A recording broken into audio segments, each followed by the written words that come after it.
The night air carried a whisper through the leaves of the water oaks, as if the swamp itself were speaking in hushed tones. It smelled of brackish water and wet pine, and a gibbous moon cast a sickly light over the vast cotton fields of old Edward Cumberland's plantation. But on this night, another scent rode the breeze. Metallic. Sharp. The smell of blood.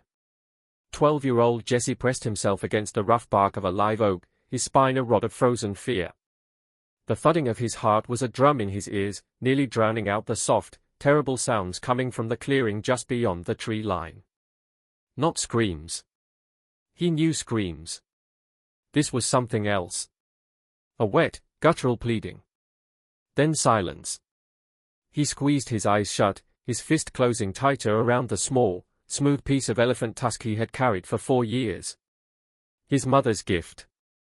His only inheritance. He remembered how she had polished it with her thumb, kissed it, and pressed it into his palm the moment before they tore her hands from him. "Let this remind you," she had said, her voice a well of darkness, "of what strength you carry inside." Now, that strength was a guttering candle. In the small clearing, 5 men lay sprawled on the earth. Jesse recognized 4 of them. Mr. Cumberland, his white beard gleaming in the moonlight. Mr. Prentice, the Charleston banker. Mr. Holloway, whose land lay across the Edisto River. And Mr. Godfrey, who was said to be soft with his slaves, yet whose lash was said to be just as swift. The 5th man was a stranger, his clothes citified, a thick gold ring glinting on his finger. And standing over them were shadows. Jesse held his breath. These shadows were familiar. They were the ones who worked the rows under the sun and the ones who repaired fences in the grey dawn. Their faces were maps of weariness. But tonight, their hands held not hoes or hammers. They held the tools of the plantation's discipline. Whips with leather tails. Tack hammers from the cotton gin. And in one hand, Mr. Cumberland's own silver-tipped walking cane, the one with his name engraved upon it. The 5 white men were gagged. Their eyes were wide, not with fear, but with a dawning, incredulous realization. Mr. Godfrey tried to work his lips around the cloth. "Useful?" he managed, the name muffled. "You know I spoke for your—" The sentence was never finished. A shadow, identifiable by a peculiar knot of scar tissue on a left shoulder, stepped forward. No word was spoken. No torch was raised in triumph. Only a movement, as smooth and relentless as the tide coming in. Jesse closed his eyes. But the sounds did not stop. They etched themselves into the marrow of his bones. Sounds he would carry forever. When it was done, the shadows melted away, as if the earth had reclaimed them. Only the 5 forms remained, and the indifferent moon began to bleach the dark stains around them. And behind the tree, a boy, too terrified to breathe, too petrified to move, clutched his piece of tusk so hard it left a mark in his palm. He thought no one had seen him. He was wrong. There was no record of Jesse's birth. No certificate, no baptismal registry. His existence was a single line in Mr. Edward Cumberland's ledger, an addition to the column of chattel, to Lucy, field hand, a healthy male child. Name, Jesse. Estimated value, $50. His mother, Lucy, held him against her breast in the close darkness of the slave cabin, its walls daubed mud and its roof ragged with moss. Outside, the cotton bolls were beginning to show their white fleece, like patches of snow on the dark earth. Inside, the air smelled of crushed corn and tired bodies. Lucy bent her head and spoke into the soft shell of his ear, in a language that belonged to somewhere else. "You will be the opposite of your name," she whispered. "No one will save you. Only yourself." The first 4 years passed in a relative haze of warmth. Jesse lived in the sling on his mother's back as she worked the long rows. His world was the smell of dust and her sweat, the rhythm of her stride, the beat of her heart against his cheek. She sang him quiet songs, ones her own mother had sung, of a woman she never spoke of. These songs were his lullabies. Then, in the spring of 1836, Mr. Cumberland's son, Jonathan, was to attend a boarding school in Virginia. Tuition was required. An accounting was made. The overseer, Mr. Brodess, a tall, gaunt man whose hands seemed always to be twitching for the short crop he carried, came to the cabin row. His voice held no inflection. "Lucy. Your boy." Lucy's arms tightened around Jessie.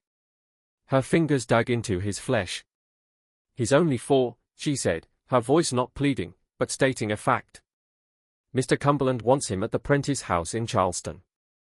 To assist Mrs. Godfrey. Light work for a small one. Dusting, fanning." Brodess held out his hand. "Give him." The moment fractured in Jessie's memory. His mother's eyes held no tears. They held a depth that seemed oceanic. She pulled Jessie close, enveloped him in the scent of her, and pressed the piece of tusk into his palm. "This is your bone. Never lose it." Then the hands that had fed him, had soothed him, were pried away. Brodess took him by the wrist, and Jessie was placed on a donkey cart, heading toward Charleston. He looked back only once. His mother was sitting on the ground, her face in her hands. He watched her shape diminish into a speck, then into nothing, swallowed by the dust of the road. The Prentice house stood on a quiet square in Charleston, a 3-story white edifice with columns and a balcony that looked toward the harbor. Here, the smell of slavery became a perfume. The scent of beeswax soap, of lemon oil polish, of expensive wine reducing in the kitchen. Jessie's world became one of muted sound and watchful eyes.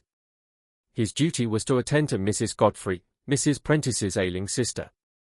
She was a woman of wispy hair and a face perpetually powdered white, who carried a silver-handled cane not for walking, but for pointing.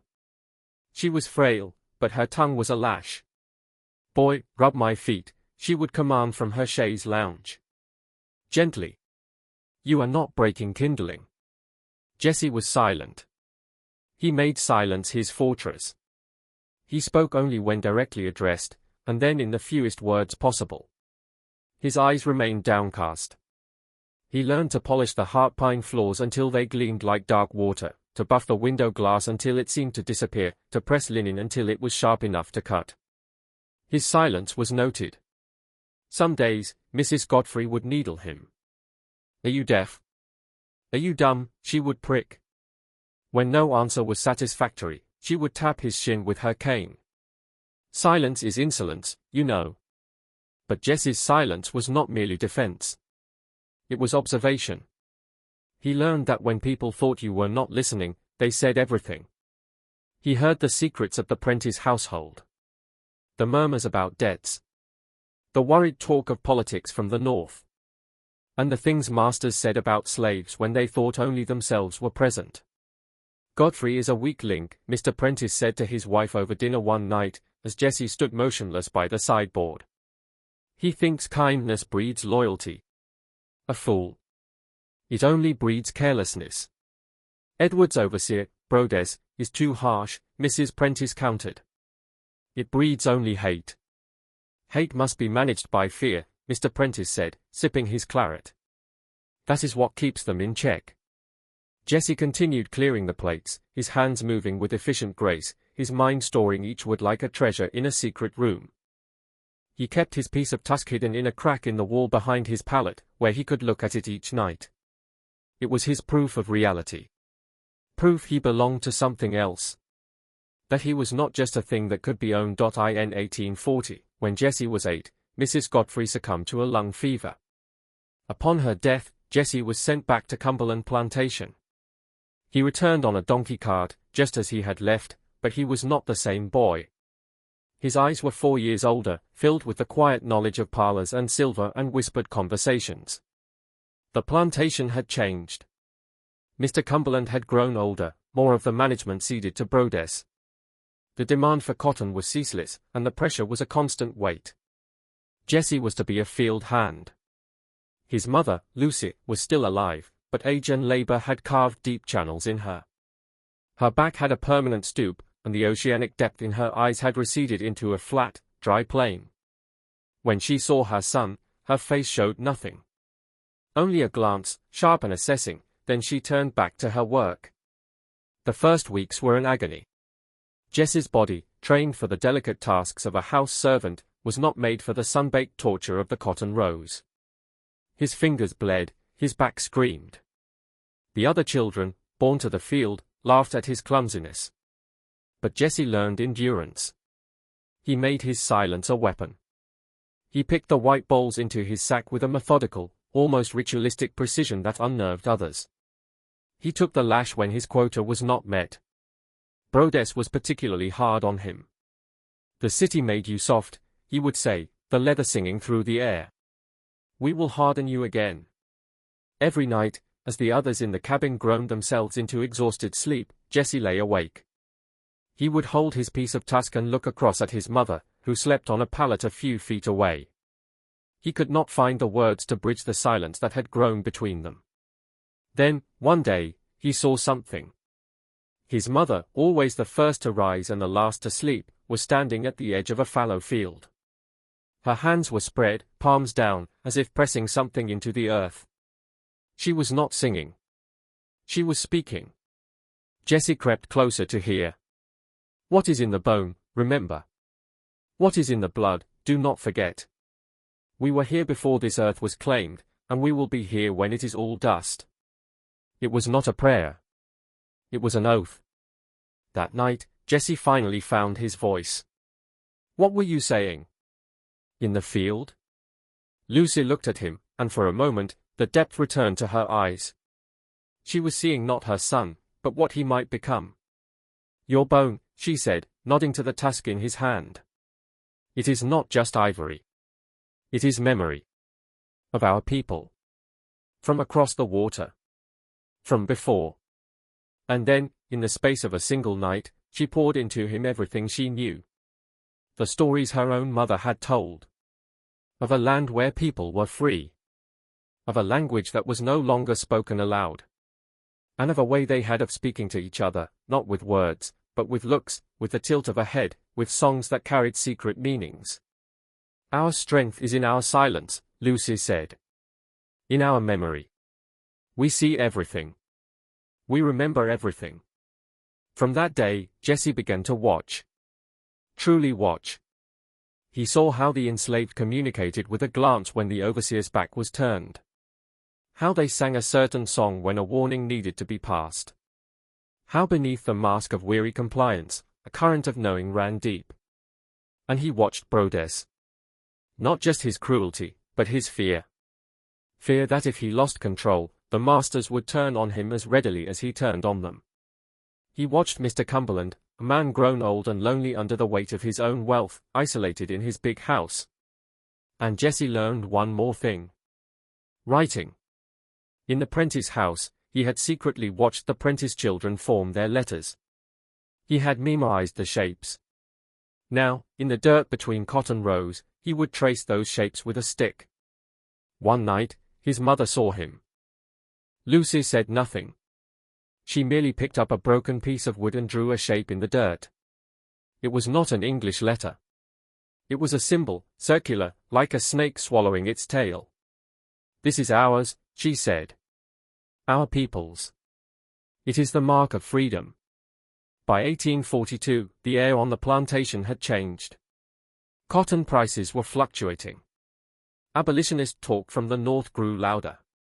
And among the masters, a new, brittle fear was taking root. Punishments became more frequent, more inventive. One day, Brodess took a whip to an old man named Elijah for the crime of not standing straight enough while picking. The beating was so severe the skin on Elijah's back peeled away like parchment. When the old man cried out, Brodess stuffed his mouth with dirt. "Quiet," he growled. "Your noise offends me."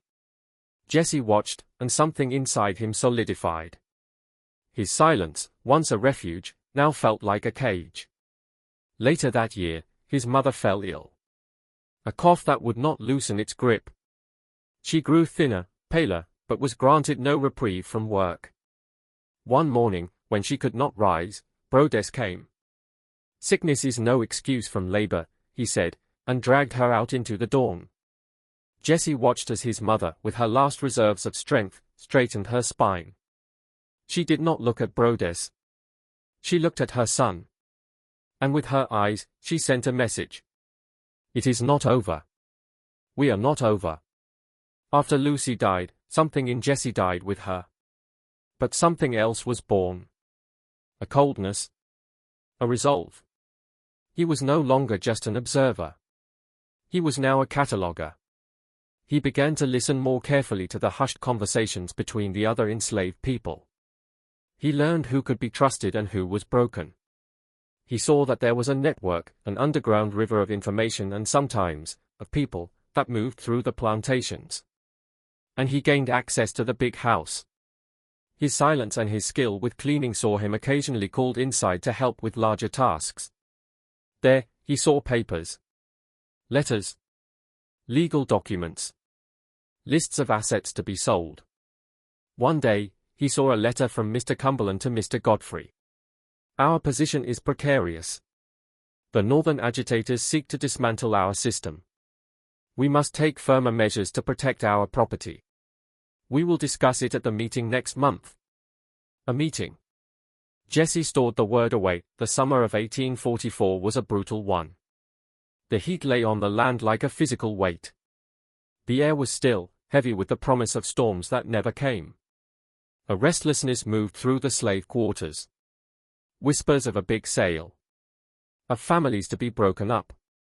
Jesse, now 12, watched everything. He saw Mr. Cumberland meeting more frequently with other planters. Their carriages came and went. They spoke in hushed tones in the study, and when they emerged, their faces were grim. Then September came. On a cool night when the moon was full, Jesse saw something. He was hidden behind a great oak when he heard Mr. Cumberland speaking to Brodess. It must be done, Cumberland said, his voice strained. Prentice, Holloway, Godfrey, and I are agreed. And we will have another with us, an attorney from Charleston. He knows of a new law that could work in our favor. And those who would question it? Brodess asked. Mr. Cumberland was silent for a long moment. Then he said words that chilled Jesse to his core. The trees that speak must be felled. And the roots that run too deep must be burned out. Jesse understood. The trees were the slaves who spoke of rebellion. The roots were the elders who held the history, the old ways. This meeting was about a final solution for the plantation. He acted quickly. He carried the information to the few people he trusted. The elders who still spoke in the old language. The women who knew herbs and healing. The young men whose eyes held fire. A secret meeting was held that very night, in an old curing barn deep in the cotton fields. There, Jesse told them what he had heard.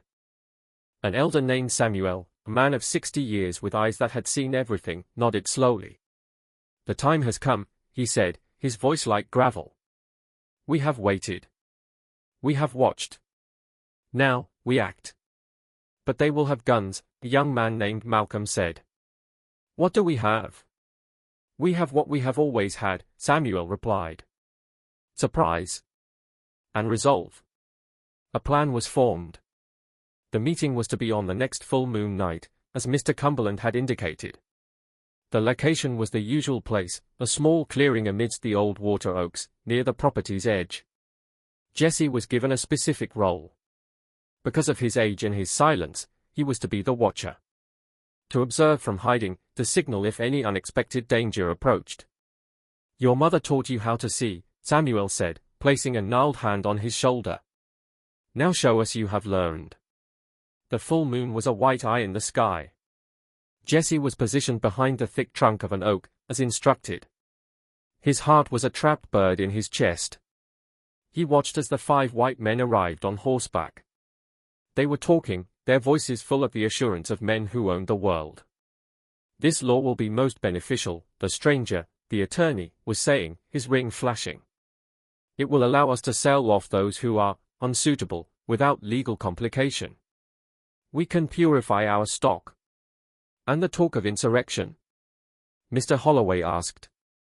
I hear there is plotting on several plantations. For that, we have men like Brodess, Mr. Cumberland said. And if they fail, we have the militia. It was then the shadows emerged. It was not a violent rush. It was a silent rising. As if the earth itself were giving up its children. They came from behind trees, from the edge of the cotton field. Each one held something, but it was not a weapon in the traditional sense. It was the tool of his or her daily bondage, but tonight, its purpose was transformed. Samuel was at the front. He said nothing. He simply looked at Mr. Cumberland.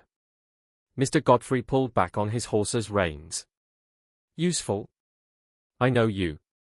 I helped your brother when he was. Samuel did not answer. His eyes held only one message: the accounting is due. Then, they moved. Jesse closed his eyes, but the sounds seared themselves into him. Sounds he would hear in his sleep for the rest of his life. When it was over, the shadows disappeared again, taking with them the tools, the horses, and the bodies of the 5 men. Only dark stains remained on the earth, soon to be drunk up by the soil. And Jesse, still behind his tree, could not breathe. He thought he had not been seen the next morning. The plantation erupted in chaos. 5 prominent men were missing. No horses, no note, no sign. The sheriff came. The militia came. Searches were conducted. Cabins were turned inside out. The earth was probed. Nothing was found. Brodess became unhinged. He seized a man, Malcolm, and tortured him for information. Malcolm said nothing. His eyes held the same cold fire that was now in Jesse's heart. Jesse knew he was in danger. He had seen everything. If it was discovered, he would be silenced. One night, Samuel came to him as he sat behind the cabin row. You must go, he said. It is not safe here anymore. Where? Jesse asked, speaking for the first time since that night. There is a place, Samuel said. A place where they will be hidden forever. You must go there, for a time. It was a maroon community, hidden deep in the trackless swamps where white men feared to go. A place where runaways lived free, forging their own world. Jesse nodded. He saw no other path. But before he could leave, Brodess found him. It was an accident. Brodess had only learned that Jesse had been out that night, the night of the disappearances.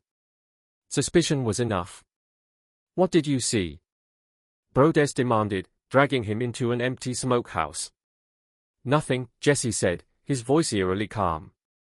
Brodess backhanded him. Do not lie. You know something. I can see it in your eyes. And then, Brodess said the words that turned Jesse's blood to ice. Your mother. She was a liar too. Always muttering under her breath. I was glad when she died. Those words. I was glad. Something snapped. Jesse felt himself moving, a force he did not know he possessed. He was on Brodess, a small fury. His hand, clutching the piece of tusk, its point honed sharp by years of secret rubbing, found its mark. It was only one blow.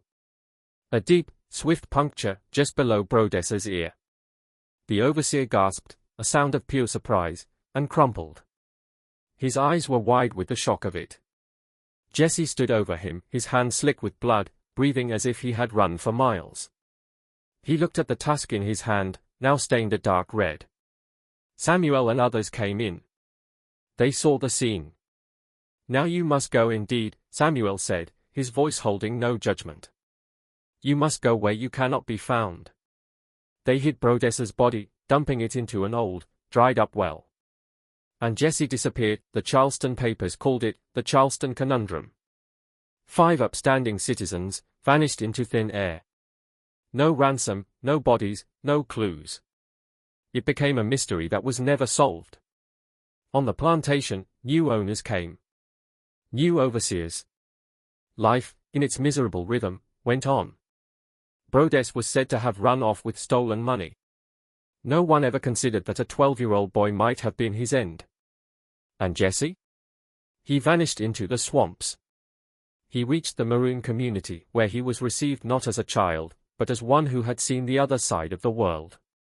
He took a new name. Abe. It meant, he who watches. He grew. He learned to hunt, to track, to protect his new community. But he never let go of his piece of tusk. He wore it in a leather pouch around his neck. Years passed. The Civil War came and went. Slavery ended. But the Maroon community remained isolated, distrustful of a world that had never considered them human. Jesse, now an old man, became an elder. He told stories, but never the story of his youth. He would only say, "Our strength is in our memory. We see everything. We remember everything." 1904, 60 years later. A young historian, Dr. Alan Woodruff, was researching the Charleston mystery. He found, in a decaying archive, a letter from a relative of Mr. Cumberland's. It mentioned a 12-year-old slave boy named Jesse, who had disappeared the same night as the 5 planters. Perhaps the boy knew something, it read. Dr. Woodruff followed the trail. He combed through slave records, studied plantation maps, and interviewed the few remaining elders who remembered the old days. Finally, he heard a rumor. About the swamps. About a place where people had lived free. He secured a guide and ventured into the wetlands. The journey was difficult, through sucking mud, clouds of mosquitoes, and a green, claustrophobic silence. But eventually, they found it. A small settlement of cypress cabins, nestled on a hummock of high ground. The people were wary, but not unkind. Dr. Woodruff asked to speak to the oldest among them. He was led to a cabin where a man so ancient he seemed carved from the swamp wood itself sat on a stool. His eyes were clouded with cataracts, but his back was straight. "I am Dr. Woodruff," he said. "I am trying to learn about an old event. From 1844. 5 planters who disappeared." The old man looked at him. His face showed nothing. "I have heard there was a boy," Woodruff said gently. "His name was Jesse. Do you know of him?" There was a long silence. Then the old man raised a trembling hand. He undid a leather pouch around his neck and pulled out an object. A piece of ivory, dark with age and what looked like old bloodstains, polished to a soft sheen. "That story," the old man began, his voice a rustle of dry leaves, "is one that will never be in your books. It is only in the blood. In the bone." And then he told Dr. Woodruff the whole story. From his mother Lucy to the last night. He told of Brodess. Of the meeting. And of the decision made to preserve a system built on bones. "Those men who disappeared," the old man said, "they did not just disappear. They became part of this land. As we all will." Dr. Woodruff, hesitantly, asked, "So you are him? Jesse?" The old man smiled, a crack in the weathered leather of his face. "Jesse was a boy who died a long time ago. I am just an old man telling a story." Dr. Woodruff returned to Charleston with a story he could never publish. For who would believe it? Who would believe that the fate of 5 powerful men was tied to a 12-year-old boy who knew how to watch, and how to remember? But Dr. Woodruff kept one record. In his private notes, he wrote, "History is not only the story of the victors. It is also the memory of those who endured. Who watched. Who stayed silent. And who, for one moment, felt the strength in their bones." Epilogue, that which is in the bone. Today, the old Cumberland plantation is gone. A highway cuts through where the big house stood, or perhaps a shopping center sits upon the land. But if you ever find yourself in that part of the low country, and you stand near the old water oaks on a night when the moon is full, you might feel it. A resonance. A memory. It is not the ghosts of the men who died there. It is the memory of those who lived. Who endured. And who, one night under a hunter's moon, decided they would not be merely a thing that could be owned. The Charleston incident remains a mystery in the official record. 5 planters, missing. Case closed. But deep in the swamps, an old man, before he passed, gave the piece of elephant tusk to his grandson.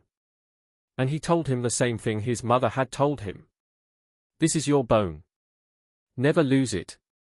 And that boy, now an old man himself, holds the tusk to his chest. For he knows it is not just a piece of ivory. It is a story. It is an oath. It is a promise that some things, even if history forgets them, are never truly gone.